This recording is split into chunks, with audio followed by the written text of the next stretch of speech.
Hello and welcome to How Good Were They, the Football History Boys podcast, where we dig into the careers of some of football's biggest stars to ask the ultimate question, how good were they? That's right, we all have a bit of football nostalgia, and in this series we're looking back at 10 former stars, breaking down the hype, the highlights and the history to find out whether they truly earned their legendary status or if times been a little bit too kind. And where better to start than with one of football's coolest defenders, a defender that defined Italian elegance at the back, a true icon of the 80s, the 90s and the noughties, and now as a footballing dynasty continuing his name, it can only be one man. Paolo Maldini. Absolutely. Let's start with him then. So I'm Ben Jones, and of course, as always, my fellow football history boy, Gareth Thomas. It's great to be here. We're excited for this. We're here on YouTube. Subscribe to us. We're on your favourite podcast places. Make sure you're following that too. This is going to be a bit of a new series that we try out, isn't it? Yeah, back on the podcasting. We haven't done it for a while. Yeah, and I think we're really excited to see some of these players' careers, and what a place to start with Maldini. Everyone loves him, particularly of perhaps our generation. And so I think it's really good to delve into his career and see, was he as good as we think he was? Yeah, I think that's the reason, isn't it? Our footballing consciousness kind of began in 2001, 2002. Yeah. So we kind of saw the tail end of his career. Maybe when he wasn't quite at his best as he'd maybe be in the 90s. So we're going to find out then just how good he was. Let's start then with his career stats. And of course, AC Milan player, made his debut in the 1984-85 season. So a long career, and finished 2008-2009. So that is an enormous career. Unbelievable. Played 40 games he played one game in his opening season and 40 in the second, but even by the end he still played 32 games, and 30 of which were in Serie A. So even at near 40 he was still key. In still that good. team. Yeah, which is an incredible career, isn't it? To play over 1,000 games is just staggering. And in English football there's two people I can think of, Graham Alexander and Steve Claridge. So maybe there'll be episode 2 and 3. Yeah, but I mean, this guy played 1,000 games at the highest level and won a heck of a lot of things doing so. He did. So I think it's 7 Serie A's, 5 Champions Leagues as well. Oh. So a decent trophy cabinet for just one club. Of course, he's famously a one-club man. Yeah. Played an entire career for Milan. Obviously, Italy as well, over 100 games for them. 7 goals, including, I'm sure, his best goal, his last one against Wales. In 1999, in a 4-0 victory for Italy, in the good old days of was that Bobby Gould era, would it? Yeah, not great. So anyway, let's get back onto Maldini. So we know him as this, legend. We all hear the phrases, didn't need to make a tackle. Yeah. He was a cool defender. Never saw him break sweat. Yeah. Piercing blue eyes, lovely. Piercing blue eyes, beautiful. But yeah, so. He's a fantastic player. What do you make of him? It's exactly that, isn't it? There's almost a hype that surrounds Maldini. You see it on Twitter X, and you see it on people talking about him in punditry and things like that. He'll pop up on a podcast and people will say, what a great player, all those phrases, never had to make a tackle, longevity, one club man, and absolutely all of those things I think are true. But we know football today, particularly, is nostalgic. Of course it is. You're always nostalgic to your childhood. People growing up in the 90s, certainly in the UK, having access to Italian football on telly. The highlights packages are very similar to sort of show to Match of the Day. And you saw him, and that builds up that image around you. Everything was better in the 90s. Music was better in the 90s. TV, life was better in the 90s. And perhaps there's an element of that there, and that's what we want to explore. Rose-tinted glasses, yeah. Sure. Yeah. Was that true? Was that the case? Was he as good as we say he wasn't? We certainly love the man, but let's have a little bit more of a look at his career as a whole. Fantastic. Let's look at some of the players he played with, and that's always a good barometer of how good you are with who else was playing alongside you. So, some of the defenders he played with. Some of the defenders he played with. So people like Franco Baresi, Alessandro Costa Curta. Decent. Nesta, Mario Tassotti, Panucci, Jaap Stam, which is a whole range of decades there. That's just the defenders as well. Yeah. Amazing. I mean, you move up through the pitch. You got Pirlo midfield, Gattuso, Zaydorf, Kaká, Rijkaard, Hullet, Kaká, Van Basten, Shevchenko.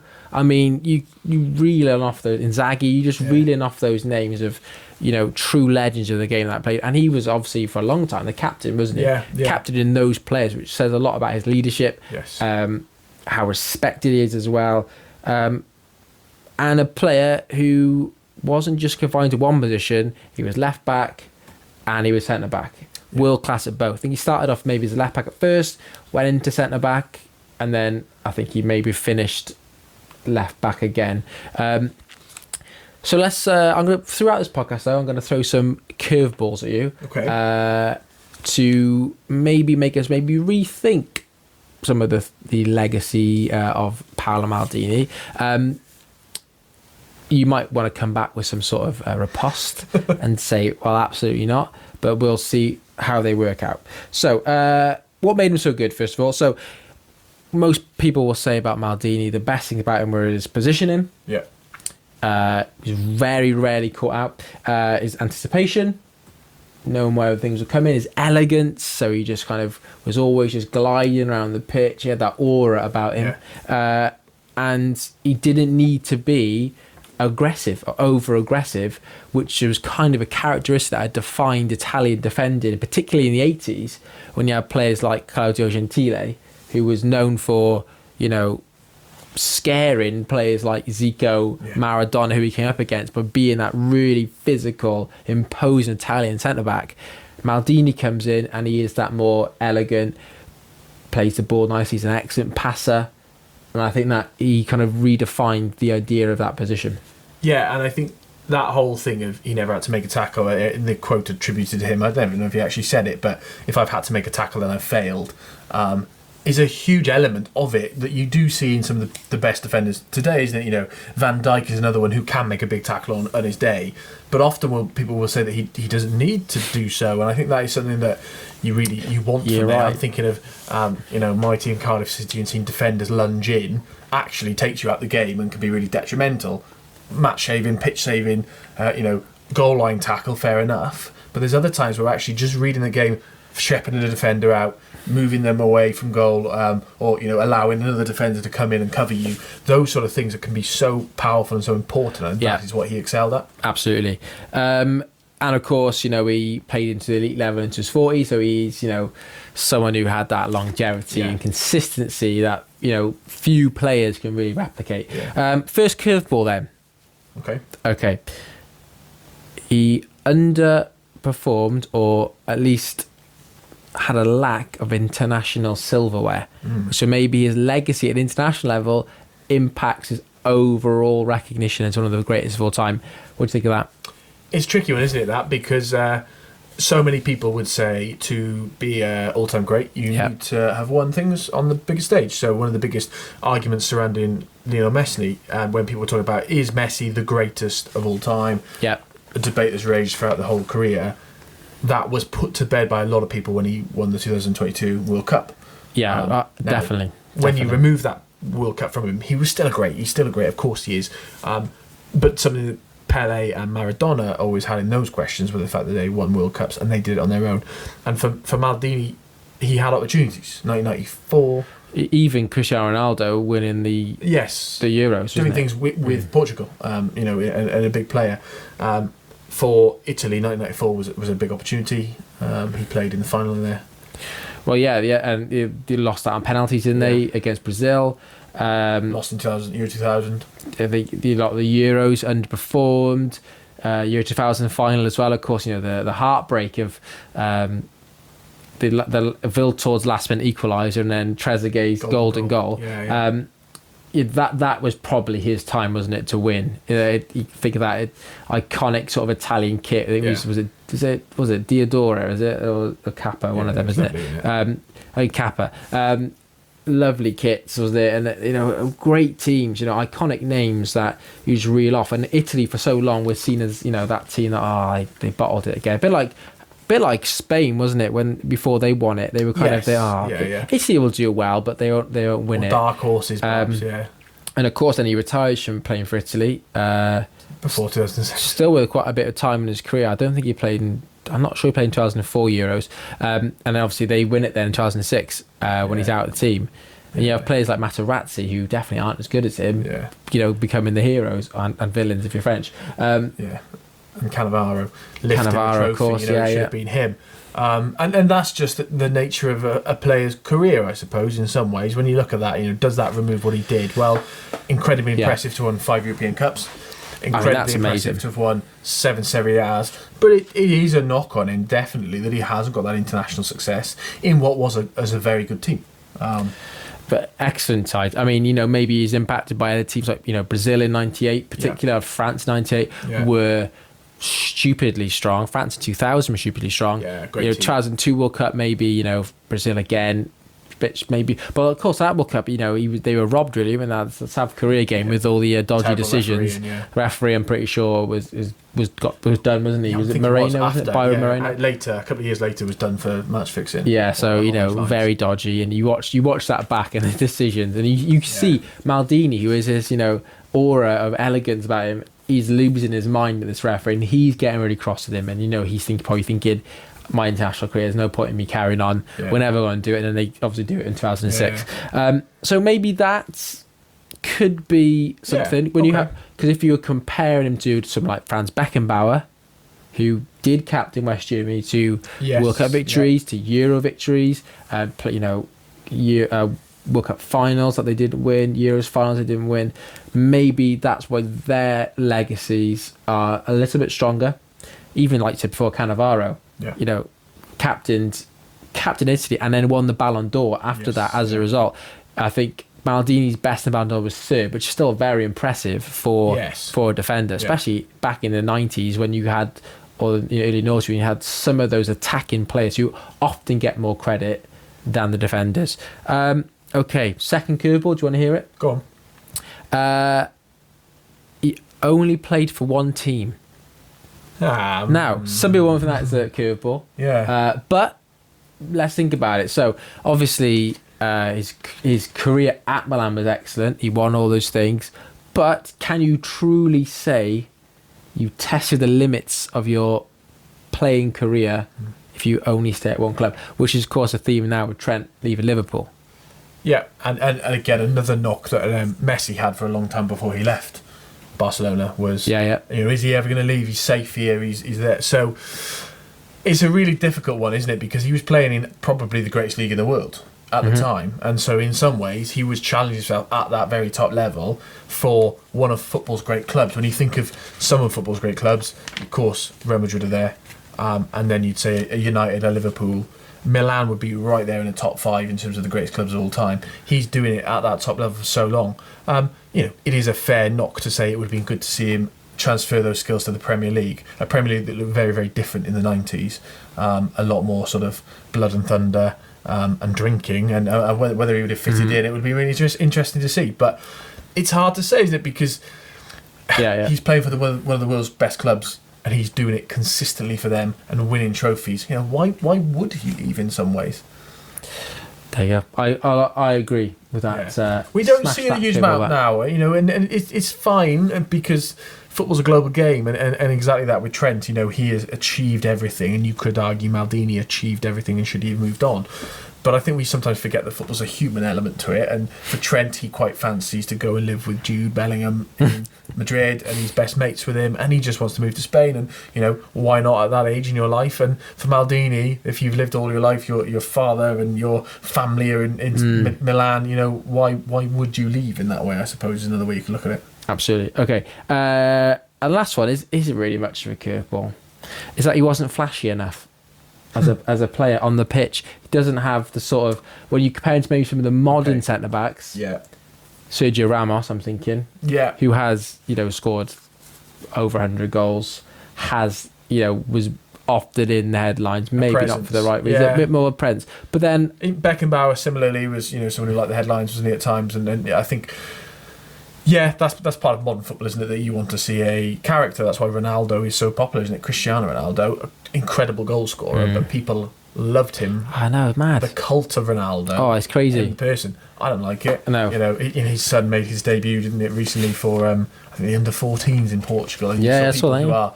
He didn't look particularly good, but he's a 14-year-old. Knocking him now, but he looked average and. there was people hammering him who hate Ronaldo. There's people loving him who trying to defend him who love Ronaldo. You know, it's at that point, and perhaps Maldini hasn't got that level of fandom. But then he was playing at a different time when frankly Twitter didn't exist. Exactly. Would he do so now? Would he be talked about now, like you see in some of the perhaps Inter Milan defenders being talked about, possibly being linked to the Premier League, or like the Trent love-hate stuff on Twitter at the moment? Perhaps it was just a nature of when he played. Okay, right, let's get on to how he was perceived then by other players, or what others have said about him, because that often gives you a really good idea of how good they were.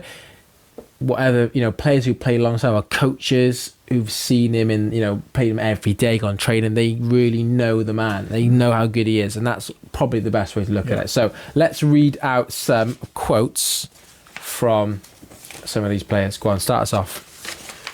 So we've gathered some quotes, and we thought, well, let's let them speak for themselves. So there's one here from let's start high, Ray Wilkins. He's Milan, wasn't he? He played alongside him, I guess. Rest in peace, Ray Wilkins. Well, he's a very popular figure. So from an English point of view, then from here, just an unbelievable athlete. If he wanted to play centre forward, he could. He literally had it all. I mean, that says a lot, doesn't it? Yeah. If you can do it anywhere on the pitch, you're pretty good. Right. Ruud Gullit in every one of his teammates. Position for position, one of the greatest players ever, but unlike certain other great fullbacks, he wasn't world class when just defending or just attacking. He could do both better than most, and is an excellent centre back too. So nice. Again, all rounder, not just in a defence. How about Sir Alex for you, one of the greatest managers of all time? Who would have, I'm sure, come up against him quite a few times. Yeah, and probably would have loved to sign him given the opportunity. I don't know, there's many stories about it, but I'm sure he would have loved to have him as part of that team. Maldini went through the entire 90 minutes without tackling. That is an art, and he's the master of it. He's a great player. I mean, that is an art, isn't it? 90 minutes without tackling is... I mean, that might not be actually 100% true, but to give... And you said you liked it, didn't you, before, to Van Dijk, who... a few seasons ago, we went like almost 2 seasons without anybody dribbling past him. That's insane. You can dribble past 9 times this season, and he still had a great season. But that was mad. Yeah. And you think he didn't have to do much tackling then. Yeah. His positioning is so good. He reads the game so well. Yeah. That football intelligence, and that's what Maldini has, isn't it? He was so on it. He knew exactly where to be. Even, you watch 2005 final, obviously he loses to Liverpool eventually. But in that game, he's playing left back at the age of like 37 or something. He scores in the first minute, a lovely volley from a free kick, and then his just position's amazing. He's not fast then. He's lost his pace, but he's just still winning pretty much all the tackles. He's doing it so well. But of course, I do lose that. Maybe that should have been the curveball. Yeah, well, bottled it in 2005. Yeah. Right, let's have a look at Del Piero, Italian legend. There are great players, and then there are world-class players. Then there are those who manage to go beyond that term. Paolo is the perfect example. He is the symbol of Milan, and that's obviously, he's the one club player. That's why we're wearing our Milan tops today. Look at that. Beyond world class. That is, you don't get much better than that. Yeah, and Del Piero obviously played for Juventus. They're great rivals too. The Italian played together, Italian, but just respected him so much. And Pirlo, another man that I think a lot of people love, but Pirlo's view on him is this: Paolo Maldini is the best, a defender, a peerless defender, the best defender going, both physically and mentally. He had everything, and the enjoyment he got from playing was as obvious at 40 years of age. It had been the day that I first walked through the door at Milan. I mean, he is someone who is just incredible, and to be remembered by someone like Pirlo, who is also a great, says a lot, really, doesn't it? High praise. And finally, let's finish with Ronaldo, R9. You don't get much better than this. The real Ronaldo. Yeah, the real Ronaldo. Paolo Maldini is the best I've played against. I mean, that's all you need to know, really. Probably, one of the best number 9s of all time, and played for the best Inter, obviously, who were great rivals. Played for Milan at the end, didn't he? Yeah. So he saw him up close and played, trying to score against him, and to give him that sort of, give him his flowers in that way is incredible. So right, we touched upon this a little bit. So let's think about the legacy then. How has modern football then been, influenced by him? What kind of player do we think about has been similar to Maldini? has his style of football been continued Yes. into the modern day? Because that's another good sign of your greatness, isn't it? I think. Do you think he could play today? Give him the physicality. I of think today, he give him probably that- could. I think he could. I Yeah. think he could slot in, and we're in an era of right backs becoming midfielders and all this stuff. I think he would fit right in there because he was so composed on the ball, Yeah. so comfortable playing out from the back. He is someone who stick him in one of those great teams that we see now, be that a Pep Guardiola team. I think Pep would love him. Pep would absolutely love him. Yeah.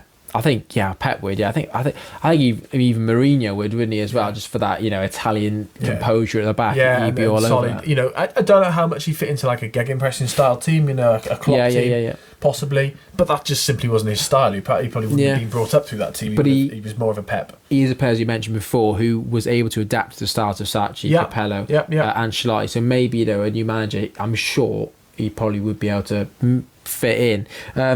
I think you think of that sort of composed, elegant, cool defender, decent passer, not someone who just needs to hoof it clear and clear it. You think of players like, we said Van Dijk before, but you think of Rio Ferdinand, obviously that style of play. You've got Piqué, Gerard Piqué, who's excellent, wasn't he, for Spain and Barca, that kind of style. Ramos to an extent as well, when he wanted to. Whichever Ramos you got, really, wasn't it?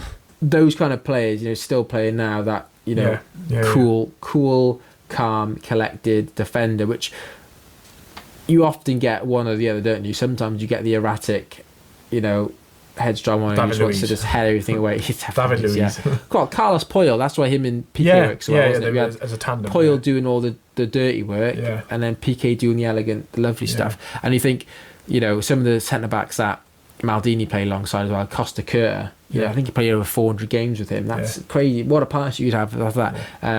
Baresi, and he was so good. Just think of that defence in 2005.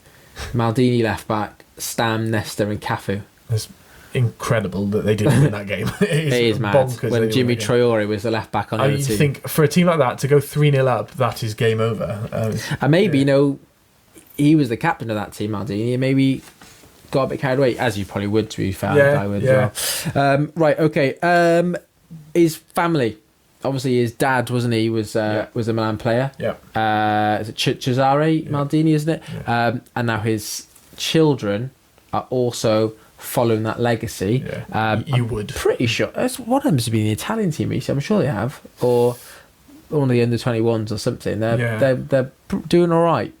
Yeah, and Daniel, is it? Yeah. He's not left football either, isn't he? He's taken up a more technical director type role at Milan as well. And they've had a resurgence recently, man. They for won a the league a long couple of years time. ago. They fell away a little bit, and they were relying on the likes of Mario Balotelli and people like that, wasn't it? For not too long ago. Now they have resurged. They're still not quite back there, and they are still behind Inter, Napoli. But Atalanta. Maldini did not leave, and like so many, people like Cruyff, who did that, who stayed around the game and actually became really, really important figures.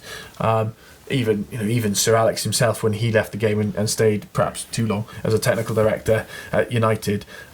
Those greats are the people you just want around, because imagine it as a little youngster at Milan when you're growing up through the academy, or when a new signing comes in and you get to just be sort of coached or mentored or chatted to by a great man like Maldini. It must be incredible. Insane. Right, fantastic. So let's do the final verdicts then. Okay. Your opinion then.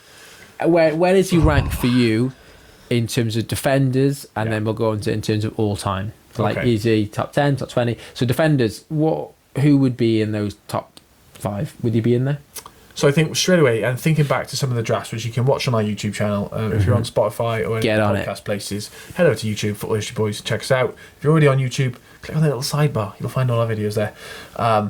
We've done a couple of drafts, and he's appeared in some of them for us. Definitely. And versatile in that way, because you still at left back or you still at centre back. You're happy, aren't you? It's pretty handy.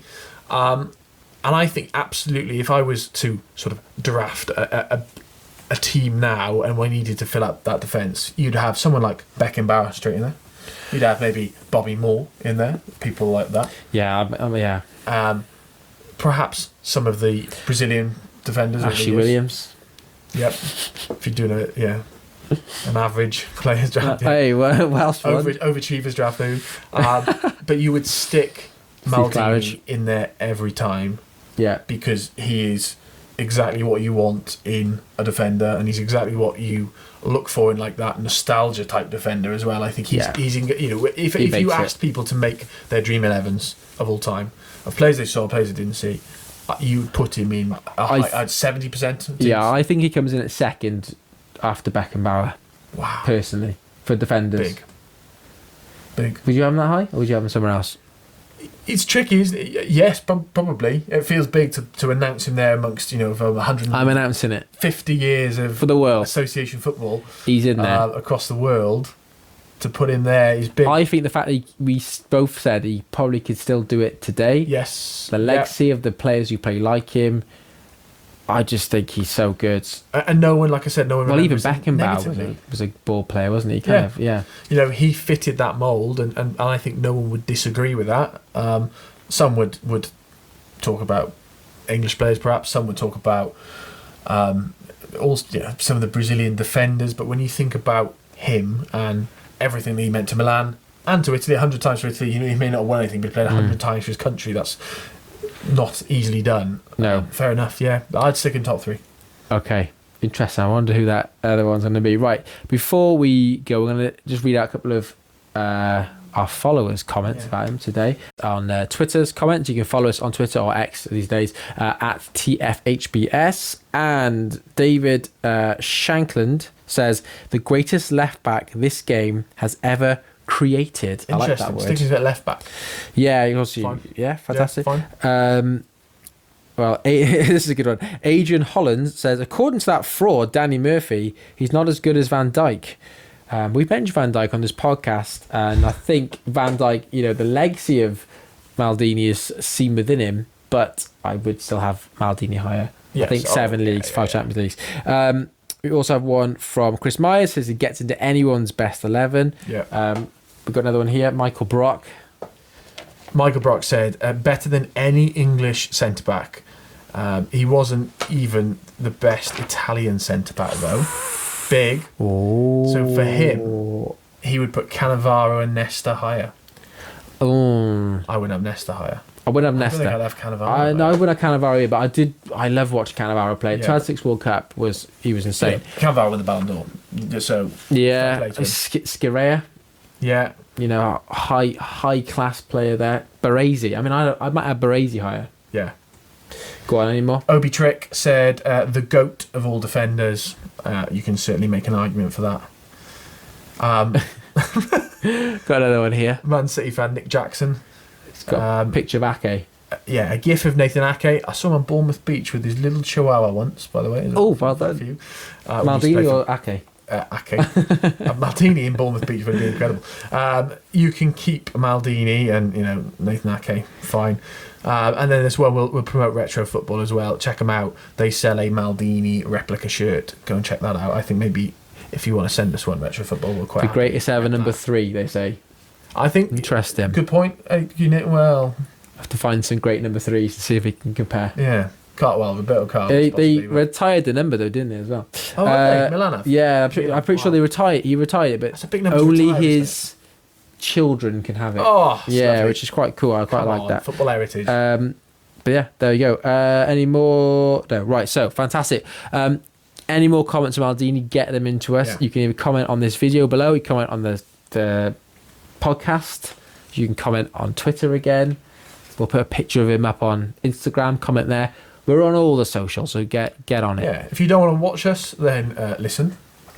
And if you fancy watching us and you're listening right now, head over to YouTube. Yeah. Happy days. Happy with that? I think so. Yeah. I think I'm just interested to see who else people want us to consider. We're not talking Maradona or even Messi or Pele. We want to hear your sort of under the radar. Yeah. So maybe I think future ones we're thinking players like Puskás, Platini, Zico, Mia Hamm. Players that maybe we hear great things about, but not a lot of us saw them play. So that's maybe a little teaser into the future of this show. Nice. Okay. As I said before, get on it, subscribe, follow, like, and all the rest. And that's everything. I think so.